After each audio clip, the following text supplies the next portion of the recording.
시골 마을 가장자리의 낮은 기와집 안방 벽에는 오래된 괴종 시계가 걸려 있었다. 나무틀은 해마다 여름볕과 겨울 서리를 견디는 동안 빛이 빠져말라 있었고 유리 표면 안쪽에는 머리카락보다 가는 먼지가 얇은 안개처럼 내려앉아 있었다. 그러나 미세한 먼지와 마른 나무 사이로도 초침은 숨을 고르 작은 구름을 밀어내며 앞으로 나아가고 있었다. 그 박자의 내부에는 한 집의 일생이 포개져 있었고 그 집의 노인은 그 소리를 하루의 기점으로 삼아 눈을 떴다. 노인의 이름은 박영숙이었다. 동네 사람들에게는 박할머니로 불렸고 자식들에게는 오래전부터 고향집의 마지막 불빛 같은 존재로 남아 있었다. 그녀는 오래된 시계를 집의 숨이라 여겼다. 어느 날은 종이 규칙적으로 6번 울릴 때 일어나 부엌문에 걸쇠를 들어 올렸고 다른 날은 종이 느려진 박자로 4번 울리는 동안 찻주전자에 물을 올렸다. 종소리가 들리지 않는 날이면 잠깐의 불길함이 실처럼 가슴에 감겼다.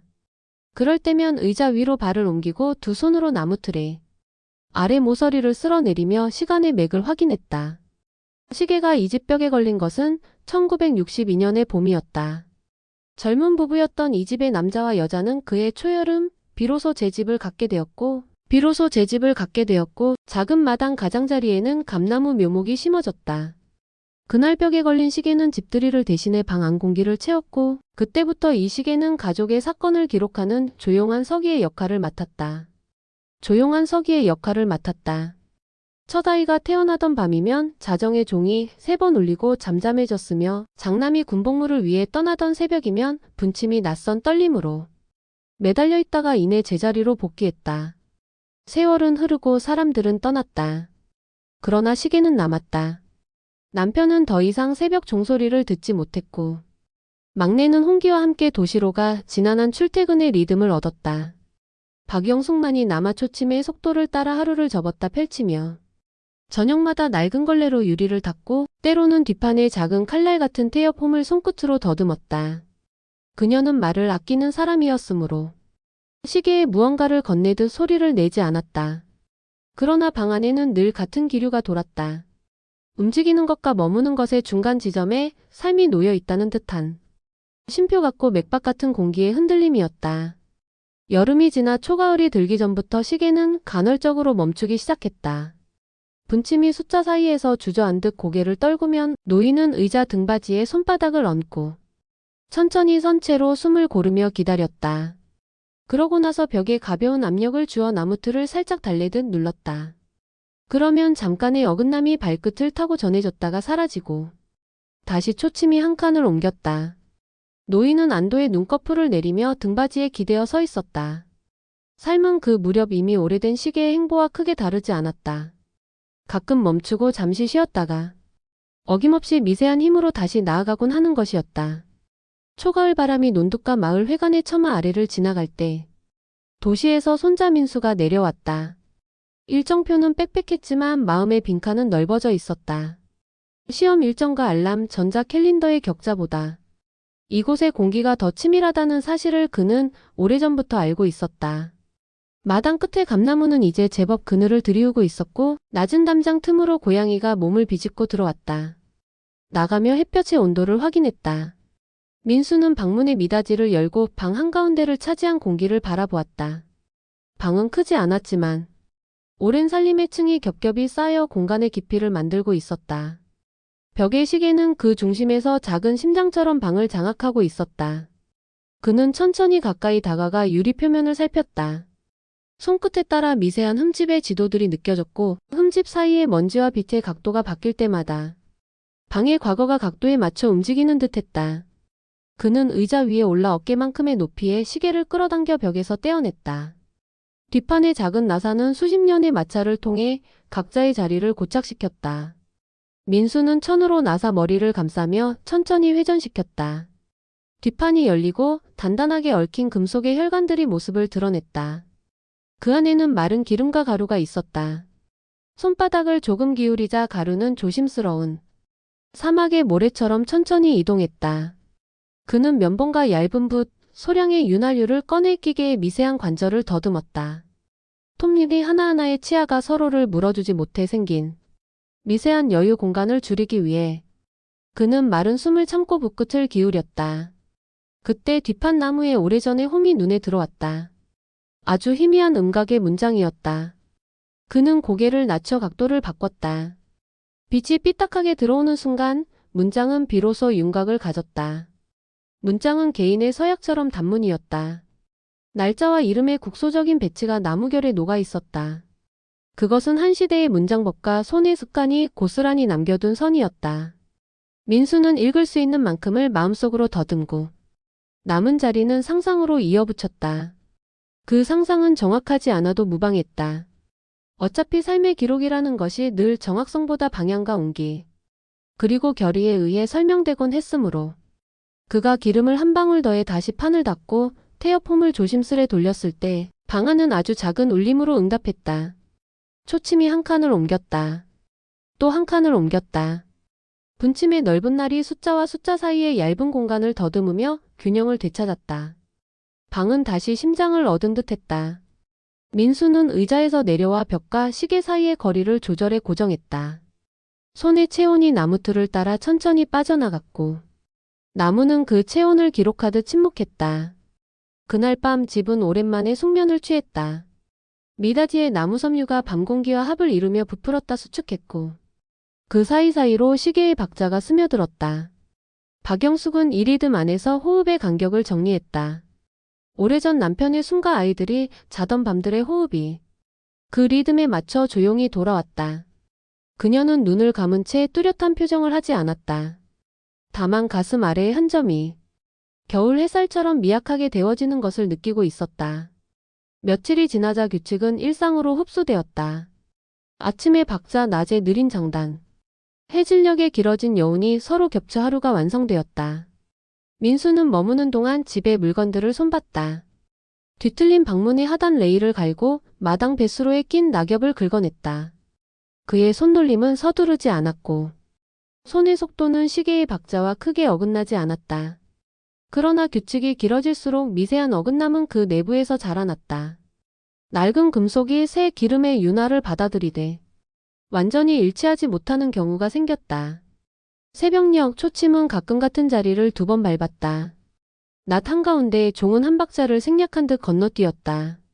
노인은 그 작은 결손을 감각으로 알아차렸다. 수십 년의 동거가 준 능력이었다.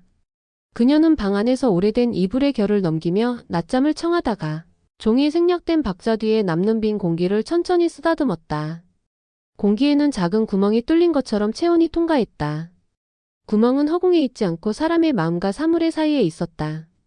구멍을 메우는 일은 늘 손의 일보다 마음의 일이 오래 걸렸다. 민수는 저녁마다 벽에서 시계를 떼어 뒷판을 살폈다. 붓끝의 기름은 더는 할 일이 많지 않아 보였다. 그는 손의 힘이 아니라 시계의 마음을 설득해야 한다는 것을 어렴풋이 깨달았다. 설득은 말로 이루어지지 않는다. 설득은 반복되는 손의 온도와 한결같은 마찰의 누적으로 완성된다. 그는 시계를 벽에 다시 걸고 방 한가운데로 물러났다. 일정한 거리를 두는 일은 설득의 기본 규칙과 같았다. 그날 밤 집은 갑자기 바람을 맞았다. 산 너머로 차가운 공기가 휩쓸고 들어와 처마 끝을 흔들었다. 미닫이문 틈으로 스며든 공기는 시계의 유리 표면의 얇은 습기를 방울처럼 맺혔다 사라지게 했다. 새벽 3시 무렵 초침은 숫자 사이의 미묘한 틈에 발이 걸렸다. 박자는 반걸음 밀렸고 시계는 잠깐 숨을 멈추었다. 집은 잠깐의 정적을 통과했다. 정적은 무겁지 않았으나 분명히 무게감을 갖고 있었다. 그 시간 박영숙의 꿈에는 오래된 마당의 모서리가 나타났다. 모서리에는 젊은 날 심어놓은 감나무의 얇은 그림자가 눕고 있었다. 그녀는 꿈에서 마당 끝을 걸어가 감을 한 개 따 손바닥에 올려놓았다. 송금 사이에 초가을의 당도가 배어들었다. 그녀는 그 맛을 자세히 묘사할 수 없었지만 단맛이 단지 달지 않다는 것을 알고 있었다. 단맛은 지나간 시간의 길이를 동반해야만 단맛이었다. 꿈의 공기는 여름과 가을의 중간 지점에서 부서졌다 이어졌다. 새벽이 미명으로 접어들 즈음 시계는 다시 움직였다. 초침은 걸렸던 틈에서 발을 빼듯 빠져나와 다음 박자를 찾아갔다. 집은 다시 숨을 들이켰다. 그러나 숨의 길이는 이전과 다소 달랐다. 새벽의 여유가 반 발자국 줄어들었다. 겨울의 첫 기척이 마을의 비탈을 타고 내려올 때 집은 오랫동안 기억하던 냄새들을 꺼내 천천히 늘어놓았다. 감나무의 장가지가 마른 풀 냄새와 섞여 날아들었고 부엌 아궁이의 그을음이 오래된 솥의 철 냄새와 결을 맞췄다. 방의 공기에는 소금 같은 미세함이 떠 있었다. 그날도 하루의 박자는 제 길을 따라 흘렀다. 오전은 얇은 햇빛이 바닥 장판의 틈으로 기어드는 소리로 가득했고 오후는 그 소리가 누워 쉬는 모양으로 바뀌었다. 석양 무렵 시계의 그림자가 벽의 중간에서 바닥으로 길게 떨어졌다. 그림자는 시계보다 더 천천히 움직였다. 밤이 완전히 내려앉은 뒤 한참이 지나 집은 다시 정적의 막을 통과했다. 이번에는 정적이 조금 더 무거웠다. 초침은 3시를 지나 27분의 좁은 문턱 앞에서 속도를 잃었다. 숫자와 숫자 사이, 선과 선 사이의 폭은 종이의 두께보다 얇았지만 오래된 금속에게는 긴 비탈과 같았다. 초침은 그 비탈을 오르려다 멈추었다. 방 안의 공기는 멈춤의 형태를 그대로 본떠 굳어졌다. 노인의 몸은 이 리듬을 가장 먼저 감지하는 악기였다. 그녀는 이불의 가장자리를 정리하며 상반신을 조금 일으켜 공기를 살폈다. 공기는 이전보다 차분했고 방의 어둠은 더 단단했다. 단단한 어둠은 사람을 두렵게 하지 않았다. 오히려 사람의 마음을 눌러 불필요한 진동을 멈추게 했다. 그녀는 자리에서 몸을 돌려 시계가 있는 쪽으로 시선을 옮겼다. 유리 너머의 숫자들은 밤의 습기를 머금어 더 굳건해 보였다. 오래된 나무틀은 수많은 손의 체온을 기록한 채 건조한 광택을 띠었다. 그녀는 의자에 앉았다. 의자는 그녀의 몸무게를 오래 기억하고 있었으므로 항의하지 않았다. 그녀의 손은 무릎 위에서 서로의 등을 가만히 문질렀다. 혼잣말은 없었다. 이 집에서는 침묵이 언어의 역할을 수행하는 경우가 잦았다. 정적은 길어 보였으나 사실 길지 않았다. 사람의 마지막 숨과 사물의 마지막 박자 사이에는 늘 긴 듯 짧은 시간이 놓인다. 그 사이를 지나며 무수한 장면이 빠른 속도로 재배열된다. 어린 날의 마당과 젊은 날의 부엌과 중년의 여름과 늙은 날의 겨울이 같은 화면에 포개진다. 그녀는 포개진 장면의 심도에서 자신의 손을 알아보았다. 그 손은 수학의 계절마다 감을 따고 여름마다 장독대에 소금을 펴말리고 겨울마다 이불의 두께를 더해 주었다. 그 손의 끝에는 늘 작은 상처가 있었다. 그 상처들은 지도처럼 서로 연결되어 한 사람의 생을 설명했다. 밤은 여전히 단단했고 방은 여전히 조용했다. 멈춘 초침은 한 칸의 길이를 끝내 넘지 못한 아이처럼 조용히 고개를 숙인 채 있었다. 그리고 그 시간 그녀의 호흡은 마침내 그 박자와 일치했다. 호흡과 박자가 일치하는 순간은 언제나 지나간 뒤에야 알아차려진다. 아침이 오고 문이 열리고 차가 식탁에 놓이고 누군가 이불을 걷어올린 뒤에야 비로소 사람들은 그 밤의 일치를 기억한다. 아침은 예정대로 찾아왔다. 민수는 문을 열고 방의 공기를 먼저 확인했다. 공기는 조금 낮았고 흔히 말하는 빈자리의 온도를 갖고 있었다. 그는 시계로 시선을 옮겨 초침의 위치를 확인했다. 3시 27분. 그는 이 숫자를 기억할 수 있을 만큼 천천히 머릿속에 적었다. 그 다음 침묵이 설명하는 사실 앞에 섰다. 설명은 길지 않았다. 명료했고 어떤 쓸쓸함과 함께 단단했다. 장례는 단정하게 진행되었다. 동네 사람들의 발걸음은 무겁지 않았고 인사는 길지 않았으며 날씨는 의례의 과정을 방해하지 않았다. 민수는 마지막까지 손의 일을 맡았다. 사진의 각도를 고르고 작은 상자에 덮개를 닫고 방에 이불을 접어 장롱 위에 올렸다. 오후 늦게 집으로 돌아왔을 때 그는 벽에 걸린 시계와 눈을 맞췄다. 시계는 여전히 같은 자리에서 기다리고 있었다. 멈춘 자리에서 시간을 지키는 것처럼. 그는 의자에 올라 조심스럽게 시계를 떼어 상자에 넣었다. 상자 뚜껑 안쪽에는 얇은 천이 붙어 있었다. 천은 과거의 수많은 이동에서 사물의 모서리를 지켜주었을 것이다. 그는 상자를 닫고 상자와 자신의 사이에 침묵을 하나 더 얹었다. 침묵은 설명보다 더 많은 것을 전하는 방식이었다. 할머니의 오래된 시계. 시간은 집을 떠난 뒤에도 계속 흘렀다. 민수는 도시의 가장자리에서 작은 집을 얻어 새로운 생활의 리듬을 만들었다. 새벽의 지하철은 초침처럼 끊임없이 출발했고 사무실의 형광등은 분침처럼 하루의 분량을 균등하게 나누었다. 저녁이면 창문 밖의 도로가 초침보다 빠른 박자로 질주했다. 박자의 빠르기와 느림이 섞인 생활은 한동안 그에게 익숙하지 않았다. 그러나 익숙하지 않음도 반복되면 익숙해졌다. 이사 후 몇 달이 지난 어느 토요일, 그는 옷장 위쪽 선반을 정리하다가 낡은 상자를 발견했다. 얇은 상자 표면에는 오래전 고향집의 냄새가 미약하게 남아 있었다. 그는 상자를 내려 식탁 위에 올렸다. 상자의 뚜껑을 여는 동작은 천천해야 했다. 느린 동작은 내부의 공기를 깨우지 않으려는 배려였다. 상자 안에는 오래된 시계가 조심스럽게 포개져 있었다. 나무틀은 더 깊이 건조되어 결이 선명해졌고 유리는 이전보다 더 투명해 보였다. 투명함은 미세한 스크래치 사이가 말라서 그런 것인지 그의 시선이 더 정밀해져서 그런 것인지 분간할 수 없었다. 그는 시계를 들어 벽에 기대어 놓고 뒷판의 나사를 다시 살폈다. 시간은 금속을 더 낡게 만들었지만 금속은 제 기능을 포기하지 않았다. 그는 천천히 나사를 풀고 붓과 면봉을 다시 꺼내 얇게 윤활을 더했다. 손놀림은 예전보다 더 신중했다. 신중함은 상실을 지나온 사람이 가지는 새로운 속도였다. 그는 거실의 한쪽 벽을 골라 못을 박았다. 망치의 타격은 리듬을 만들었다. 리듬은 새로운 집의 첫 심장박동 같았다. 시계를 벽에 걸고 태엽홈에 손을 대어 천천히 돌렸다. 내부에서 작은 힘이 감기고 풀리는 소리가 났다. 그 소리는 금속의 언어였다. 금속의 언어는 사람의 언어보다 오래 남았다. 초침이 움직이기 시작했다. 한 칸 또 한 칸. 분침은 사람의 생활 리듬에 맞춰 천천히 각도를 바꿨다. 종소리는 첫 울림에서 약간의 떨림을 보였다. 떨림은 새 집의 공기와 시계의 공명이 아직 맞지 않다는 신호였다.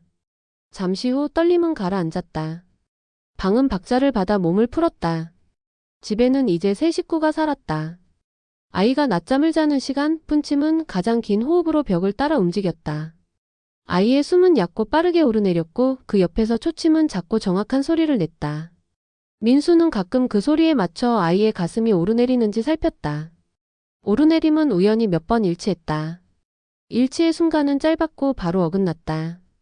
그러나 그 짧은 일치가 사람의 마음을 오래 붙잡았다. 민수의 배우자는 식탁 위에 작은 화병을 올려두었다. 화병에는 계절의 꽃이 두어 송이 꽂혀 있었다. 꽃의 줄기 길이는 시계의 하단과 수평이 되도록 맞춰졌다. 수평은 집의 균형을 보여주는 작은 암호 같았다. 저녁마다 그는 화병에 물을 갈아주었다. 물이 신선하게 바뀌는 동안 시계의 박자는 변하지 않았다.